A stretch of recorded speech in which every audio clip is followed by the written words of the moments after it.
Saya juga selalu menekankan hal yang sama, Pak Bambang, karena perguruan tinggi itu bagi setiap negara merupakan tulang punggung bagi pembangunan setiap negara.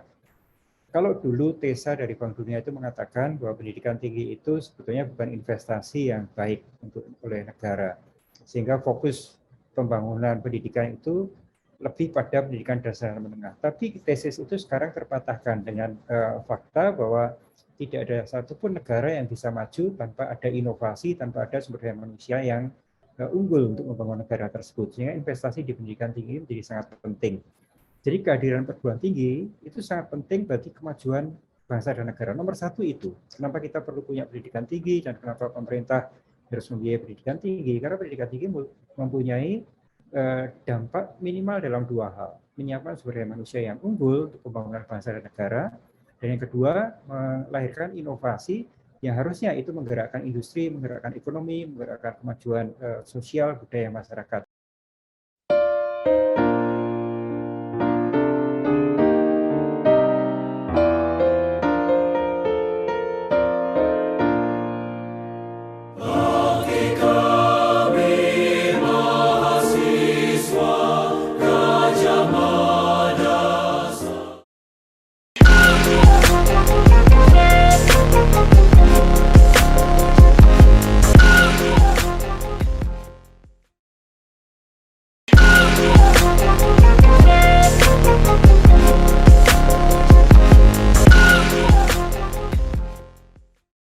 Assalamualaikum warahmatullahi wabarakatuh. Waalaikumsalam warahmatullahi wabarakatuh. Bersama saya Bambang Sadono di kanal Inspirasi untuk Bangsa. Mudah-mudahan kanal ini selalu bisa memberi inspirasi, motivasi, edukasi, informasi, dan syukur bisa membantu mencari solusi. Kami sedang mempersiapkan beberapa video wawancara untuk ikut Mangayu Bagio dan memberi makna 72 tahun Universitas Gadjah Mada. Saat ini saya sudah bertemu dengan Profesor Insinyur Nizam, MSc, DIC, PhD, IPU, ASEAN Engineering, mudah-mudahan saya nggak salah. Beliau adalah PLT Dirjen Pendidikan Tinggi, Riset dan Teknologi di Kementerian Pendidikan dan Kebudayaan. Apa kabar, Prof? Ya, alhamdulillah, Bang Sadono. Assalamualaikum, sehat selalu. Sehat selalu, terima kasih. Prof, mungkin bisa diceritakan pengalaman Prof mulai dari jadi mahasiswa Fakultas Teknik Universitas Gadjah Mada, kemudian merintis karir di UGM, sampai di jabatan yang sekarang. Saya kira sudah cukup lama di pemerintahan. Silakan, Prof. Ya, baik Pak Bambang Sadono, saya hormati dan rekan-rekan sekalian. Assalamualaikum warahmatullahi wabarakatuh. Semangat pagi, salam sehat, salam sejahtera untuk kita semua. Shalom, Om Swastiastu, Namo Buddhaya, salam kebajikan. Alhamdulillah bisa bersilaturahmi dengan Pak Bambang Sadono. Jadi flashback ke tahun 80, saya masuk ke UGM di Teknik Sipil. Nah, waktu itu sejak awal menjadi mahasiswa itu banyak sebagai aktivis. Jadi di keluarga mahasiswa teknik sipil sejak tahun 80 awal saya sebagai mahasiswa baru waktu itu sudah aktif di KMTS, keluarga mahasiswa teknik sipil, yang waktu itu sangat kental sekali dengan semangat pengabdian kepada masyarakat.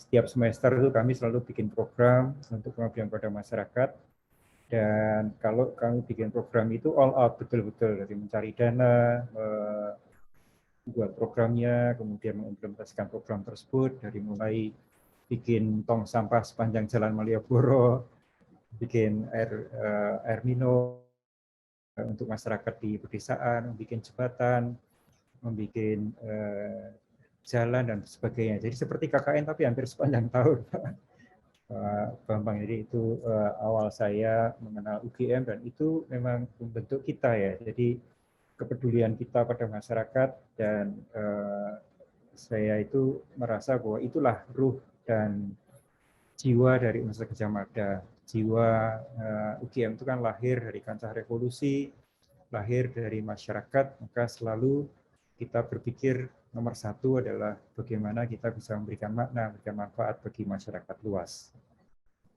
Itu dari pengalaman saya sebagai mahasiswa. Setelah itu saya lulus, kemudian waktu itu saya sebenarnya sudah diterima di perusahaan BUMN begitu, kontraktor, tapi oleh Prof. Pragniono Marjikon almarhum, Dekan Fakultas Teknik yang juga sekaligus pembimbing dan ya saya anggap sebagai orang tua saya sendiri, itu beliau minta, Saudara Nizam, jangan jadi kontraktor, jadi dosen aja. Jadi akhirnya saya tidak jadi masuk ke BUMN dan berkarir sebagai dosen. Juga sejak semester ketiga itu saya sudah menjadi asisten dosen juga di beberapa mata kuliah. Dan ya panggilan jiwa juga, jadi sebagai dosen tentu kesempatan untuk mengabdi bagi ilmu, mengabdi bagi masyarakat lebih luas lagi.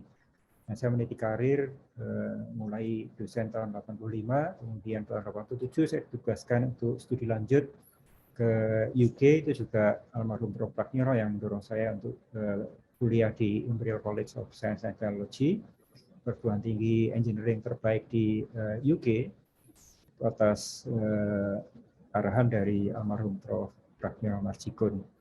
Saya selesai S2, S3, setelah itu kembali ke kampus dan meniti karir sebagai dosen. Nah, aku berjanji memenuhi panggilan bangsaku di dalam Pancasilamu, jiwa seluruh. Kemudian oleh ya almarhum Prof. Soeharto, saya dikenalkan banyak tentang pendidikan tinggi, perguruan tinggi, dan oleh para senior ya banyak sekali, Prof. Daruslan dan sebagainya. Kemudian juga oleh Prof. Sujarwadi, saya dikenalkan dengan dunia manajemen perguruan tinggi. Jadi yang mengenalkan saya dengan manajemen perguruan tinggi itu adalah Prof. Sujarwadi. Sebelum itu juga ada Prof. Ikhlasul Amal, dan juga ada Prof. Sofyan Effendi yang juga mengenalkan saya dengan dunia manajemen perguruan tinggi.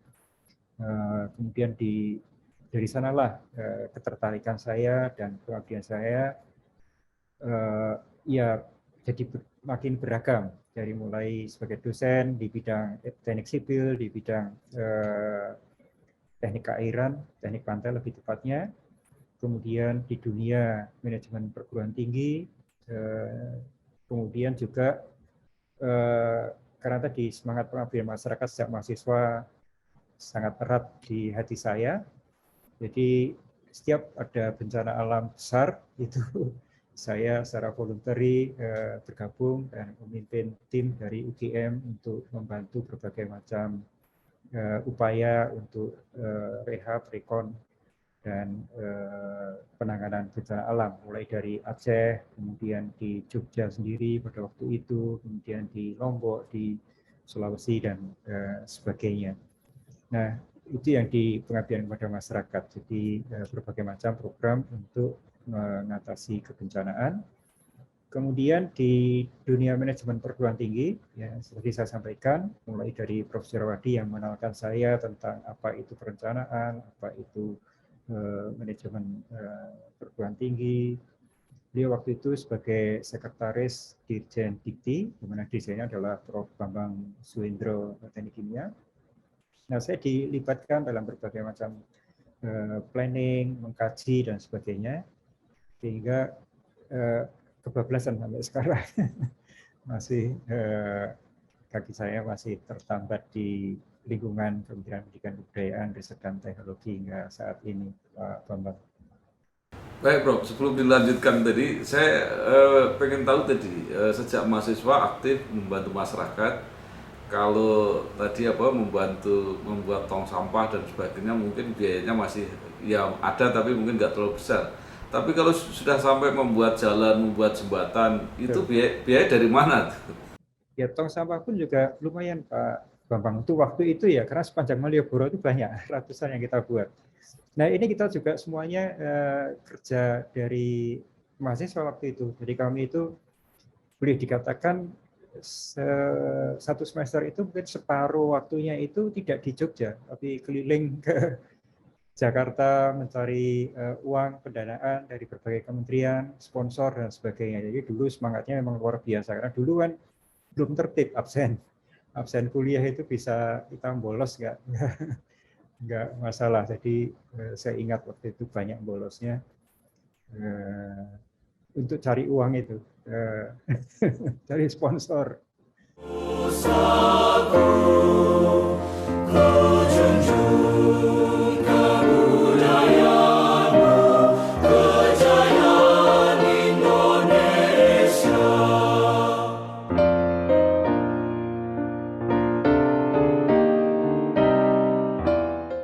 Jadi luar biasa. Yang penting adalah ada solusi untuk menyelesaikan masalah. Nah, Prof, mungkin Prof karena banyak terjun di manajemen kependidikan, mungkin ada yang apa ya? Menurut saya ada yang perlu dijelaskan.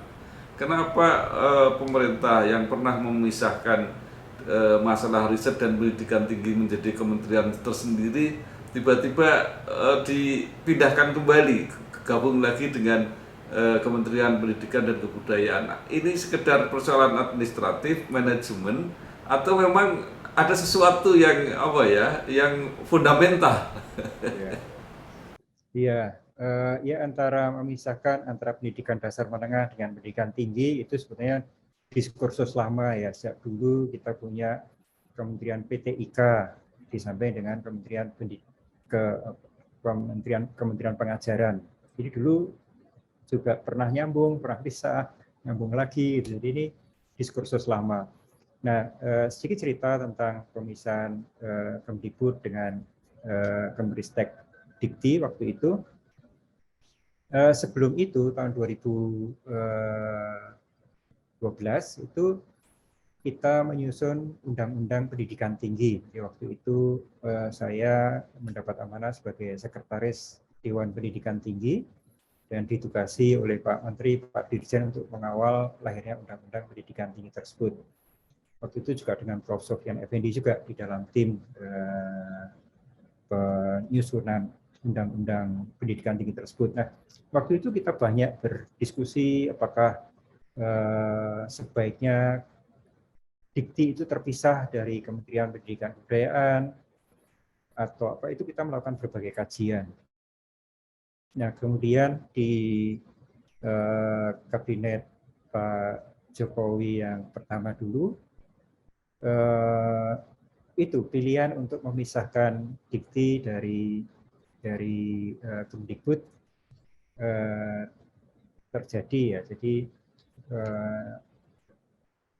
pemisahan itu dengan pemikiran bahwa pendidikan tinggi itu lebih dekat ke riset dibandingkan dengan pendidikan dasar dan menengah, sehingga perlu ada pemisahan dengan harapan ada konsolidasi riset antar kementerian dengan perguruan tinggi. Tapi hal tersebut nampaknya juga tidak terjadi dengan pemisahan tersebut.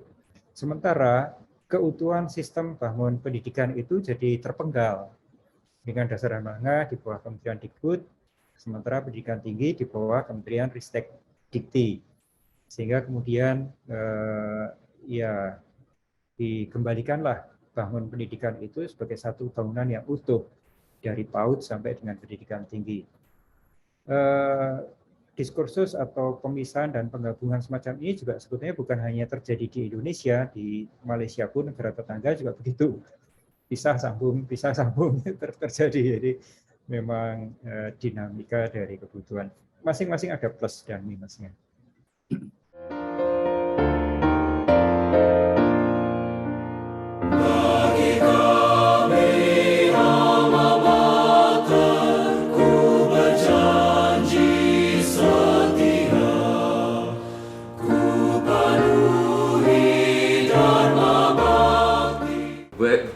Nah, sekarang saya mau mempertanyakan ini juga.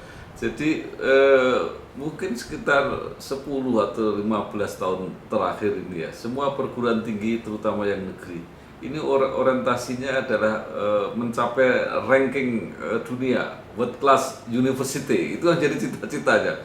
Tapi yang menarik adalah pendapat Rektor Universitas Gadjah Mada, Prof. Anand, yang mengatakan ya ranking itu perlu, tapi jangan lupakan bahwa perguruan tinggi ini harus mengabdi untuk kepentingan bangsa, kepentingan masyarakat. Nah, ini di mana posisi Dirjen Dikti sekarang?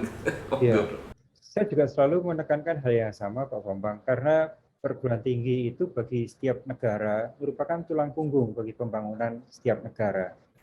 Kalau dulu TESA dari Bank Dunia itu mengatakan bahwa pendidikan tinggi itu sebetulnya bukan investasi yang baik untuk oleh negara, sehingga fokus pembangunan pendidikan itu lebih pada pendidikan dasar dan menengah. Tapi tesis itu sekarang terpatahkan dengan fakta bahwa tidak ada satupun negara yang bisa maju tanpa ada inovasi, tanpa ada sumber daya manusia yang unggul untuk membangun negara tersebut. Sehingga investasi di pendidikan tinggi menjadi sangat penting. Jadi kehadiran perguruan tinggi itu sangat penting bagi kemajuan bangsa dan negara. Nomor satu itu, kenapa kita perlu punya pendidikan tinggi dan kenapa pemerintah harus membiayai pendidikan tinggi? Karena pendidikan tinggi mempunyai dampak minimal dalam dua hal. Menyiapkan sumber daya manusia yang unggul untuk pembangunan bangsa dan negara.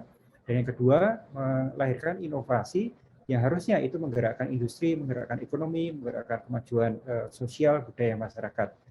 Nah, dua role penting itu, dua tugas penting itulah yang harus menjadi fokus dari perguruan tinggi kita. Jadi relevansi dari perguruan tinggi itu terhadap kemajuan bangsa dan negara itu nomor satu. Di samping tentu saja meningkatkan kualitas. Jadi kualitas dan relevansi itu tugas yang nomor satu bagi perguruan tinggi kita untuk menjadikan dan memastikan perguruan tinggi kita ini kehadirannya bermanfaat bagi masyarakat. Kehadiran perguruan tinggi itu harus menjadi mata air bagi kemajuan bangsa dan negara, bukan menjadi menara gading.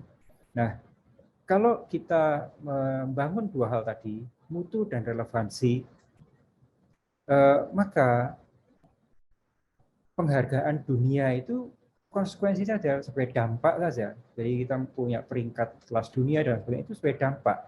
Pengakuan dunia atas apa yang kita lakukan. Jadi fokus kita jangan gagal fokus. Fokus kita adalah untuk membangun perguruan tinggi itu lahir untuk membangun bangsa dan negara. Perguruan tinggi itu lahir menyiapkan sumber daya manusia yang unggul dan lahir untuk memperkuat inovasi, pengembangan ilmu pengetahuan, teknologi, seni, dan budaya bagi kemajuan bangsa dan negara. Nah, kalau dari hasil itu kalau dilakukan dengan benar, kualitas itu akan diakui dunia. Wujud pengakuan itu bisa dalam bentuk pemeringkatan tadi. Jadi jangan kebalik.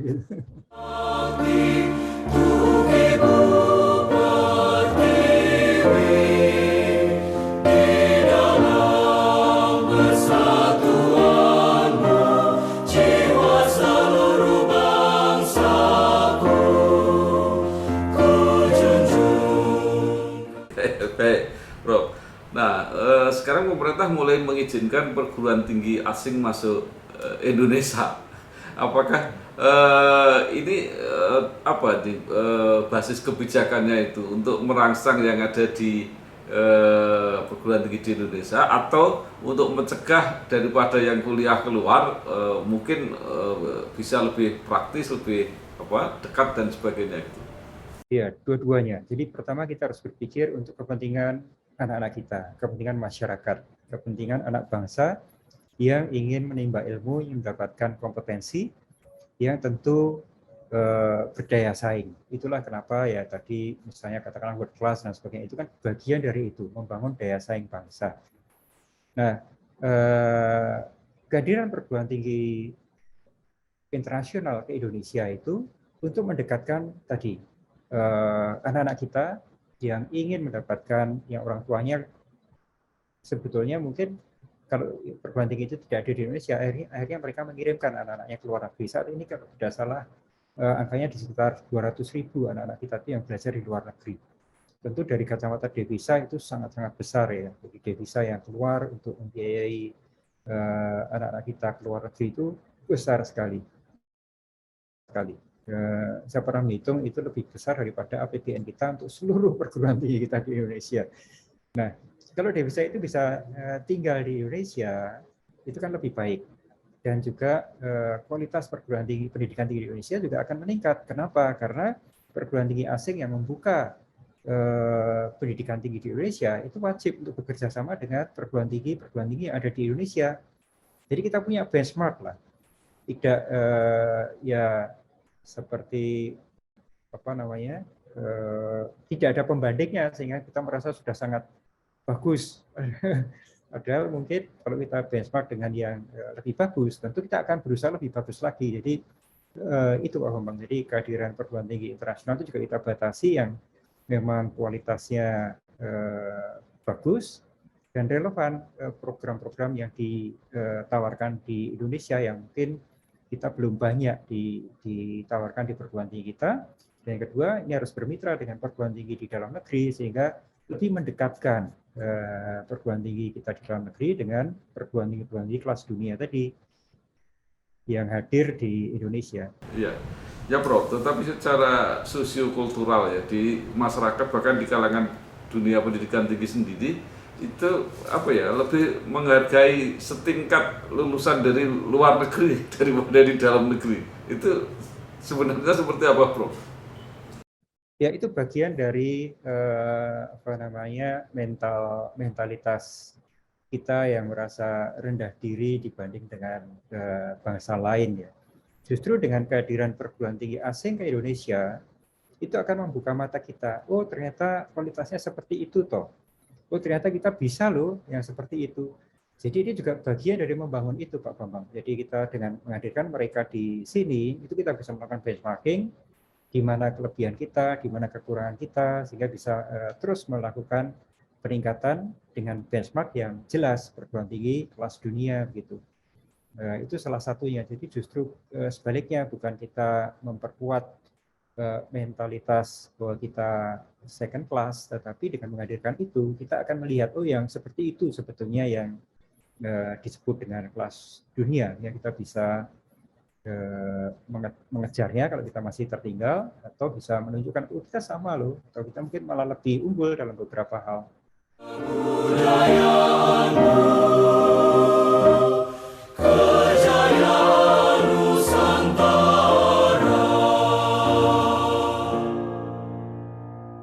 Prof, ini Pak Menteri Nadiem ini kan mempopulerkan konsep Merdeka Belajar, kampus Merdeka untuk mendekatkan kampus dengan industri dan sebagainya. Jadi ada yang berpendapat bahwa seolah-olah ini menjadikan pendidikan tinggi ini pendidikan vokasi, sehingga bagian pendidikan keilmuannya ini berkurang. Ini seperti apa? Ya, itu persepsi yang sangat-sangat keliru. Jadi yang pertama kita mesti kembali pada definisi pendidikan itu sendiri ya. Pendidikan itu kan adalah pengembangan diri, pengembangan potensi, mengeksplorasi ilmu pengetahuan teknologi, belajar dari sumber-sumber belajar. Nah, belajar itu kan tidak terbatas di dalam kelas, tidak terbatas di laboratorium, tidak terbatas di perpustakaan. Kita selama ini agak terjebak dengan stereotyping kita tentang belajar. Definisi belajar seperti ketika saya kuliah dulu, jadi ada di dalam kelas. Tapi itu pun waktu saya kuliah dulu, itu mungkin 80% waktu saya itu ada di luar kelas. Jadi pengabdian masyarakat itu betul-betul membentuk saya, menggembleng saya. Ketika saya berinteraksi dengan masyarakat, mengenali problem masyarakat, itu membentuk ya saya hari ini.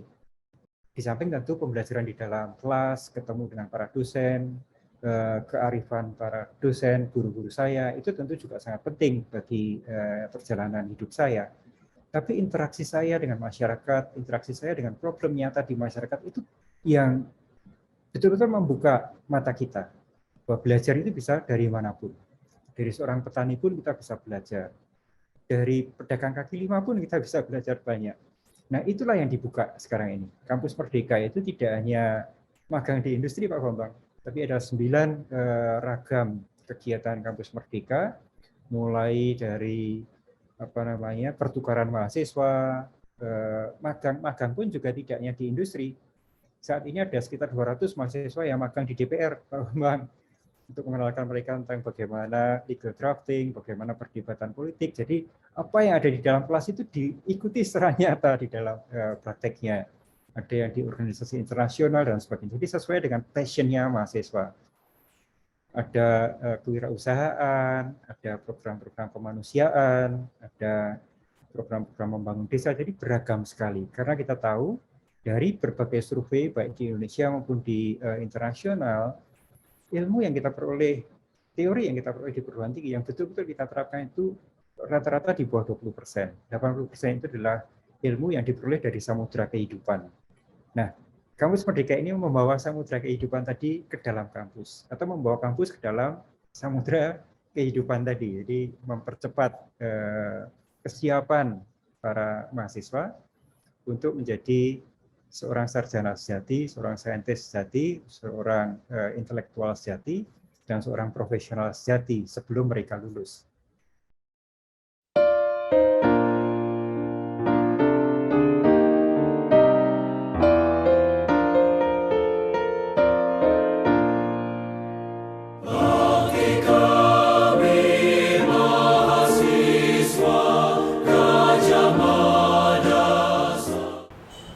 Sekarang kita bergeser sedikit karena nama Ditjen ini ada kata-kata ristek, ya, riset dan teknologi.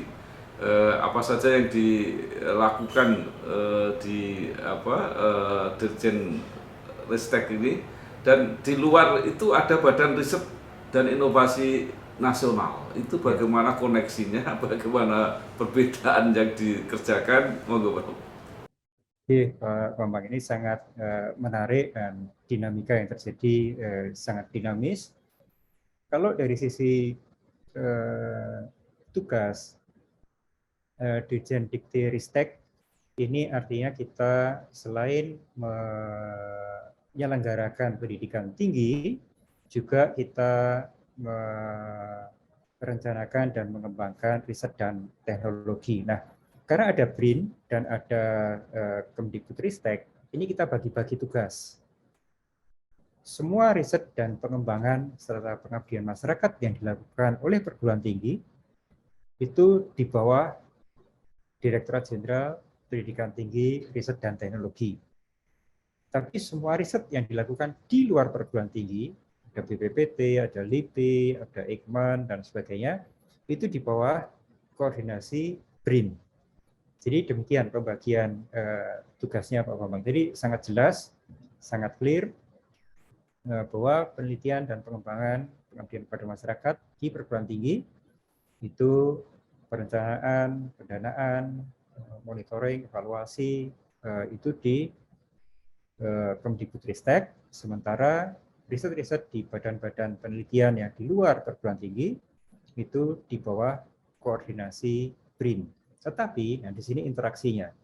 Tetapi agenda secara nasional itu kita rembuk bareng karena secara teknis itu ada di bawah Kementerian Ristek, Kemdikbudristek, tapi secara organisasi yang di luar perguruan tinggi kan ada di BRIN.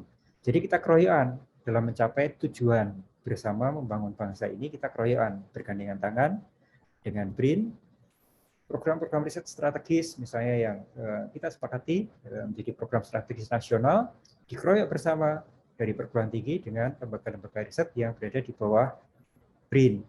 Karena faktanya itu jumlah dosen di Indonesia ini kan 300.000. Sementara jumlah peneliti di bawah BRIN itu kalau tidak salah sekitar di bawah 50.000. Jadi jauh lebih banyak di perguruan tinggi dibandingkan dengan di lembaga-lembaga riset yang ada di bawah BRIN. Sehingga memang kita harus bersama-sama. Demikian Pak Bambang.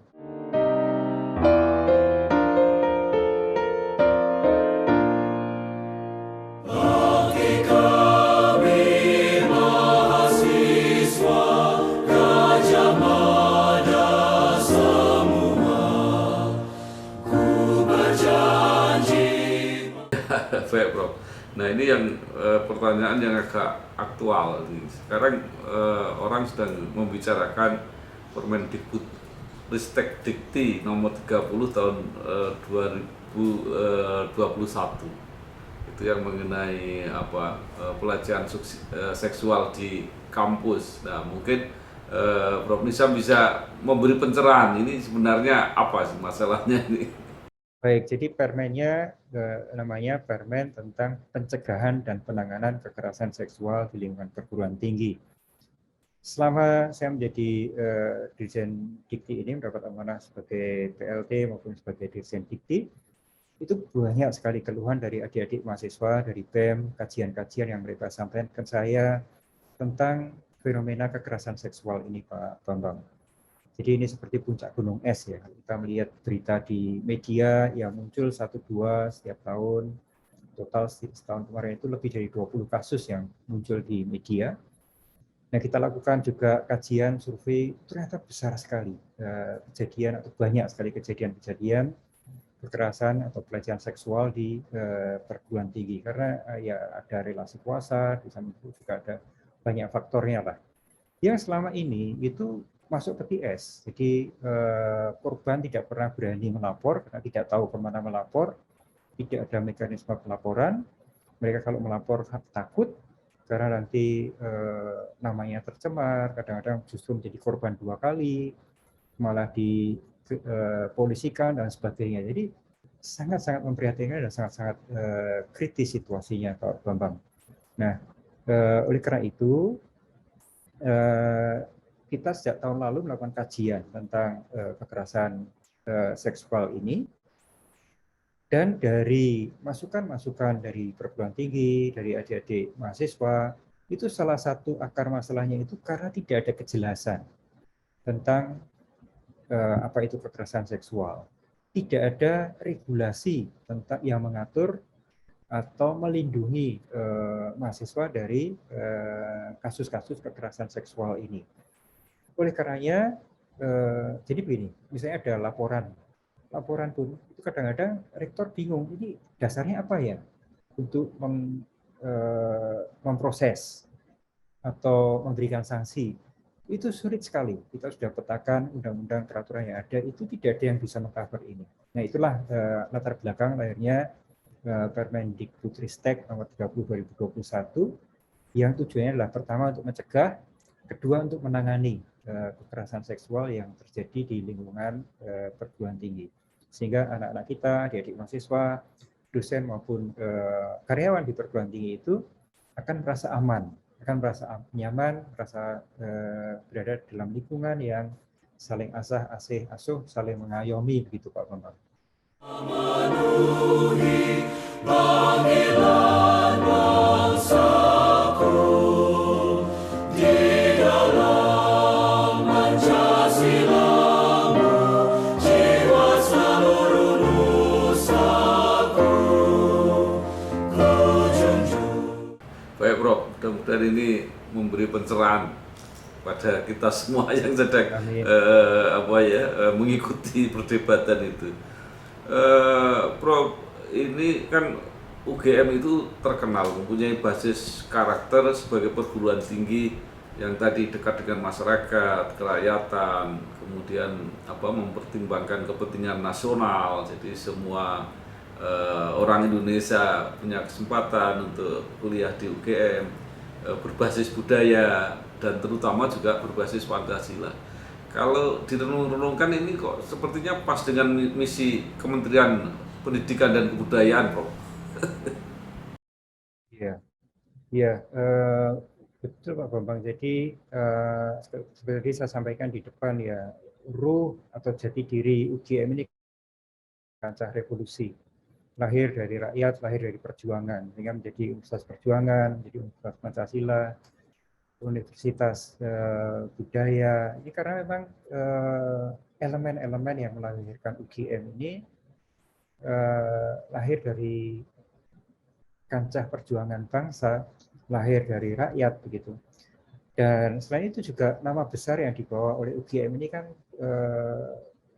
besar sekali ya, Gajah Mada yang pemersatu Nusantara. Jadi itu yang selalu nilai-nilai ke-UGM-an ini yang selalu melekat di hati para alumninya ya, insya Allah. Oke. Baik Prof, karena waktu langsung terakhir aja. Jadi mungkin mungkin masih ada saran atau harapan baik pada alma mater maupun pada mahasiswa yang masih belajar atau para alumni supaya tetap memegang teguh tadi nilai-nilai UGM ya yang sudah sangat dikenal dalam mengabdi kepada masyarakat, bangsa dan negara. Monggo Prof. Ya, jadi karena alumni UGM ini ada di mana-mana, baik di pemerintahan pun juga di berbagai bidang ya, legislatif, di yudikatif, di eksekutif, di profesional, para pelaku usaha, pelaku industri, masyarakat luas, dan juga banyak yang menjadi pemimpin-pemimpin di daerah maupun di pusat dan di mancanegara ya. Sehingga ini sangat sangat penting untuk alumni UGM ini menjadi perekat bangsa. Karena kita ada di mana-mana, jadi sangat baik kalau alumni UGM ini menjadi perekat dan pemersatu bangsa. Perbedaan adalah rahmat, tapi jangan sampai menjadikan perbedaan tadi sebagai pemecah bangsa. Mungkin itu Pak Bambang, dan yang paling penting juga kita tetap menjaga nama besar alma mater kita untuk terus mengabdi bagi Pertiwi. Jadi sesuai dengan himne UGM lah, himne UGM itu harus selalu ada di hati para alma maternya, para alumninya. Kejayaan Indonesia.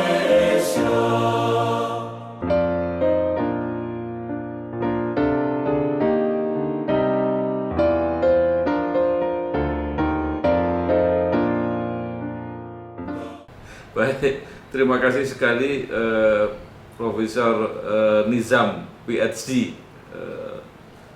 Gelarnya yang panjang tidak saya sebut semua. Beliau adalah PLT Dirjen Pendidikan Tinggi, Riset dan Teknologi di Kementerian Pendidikan dan Kebudayaan, termasuk riset teknologi dan pendidikan tinggi. Apa yang sudah disampaikan makin memperjelas beberapa persoalan yang kita hadapi di masyarakat, dan mudah-mudahan bermanfaat untuk kita semua. Sekali lagi terima kasih Prof. Selamat bekerja. Ya, sukses terus, matur nuwun. Wassalamualaikum warahmatullahi wabarakatuh. Terima kasih Prof. Nggih. Matur nuwun. Nggih.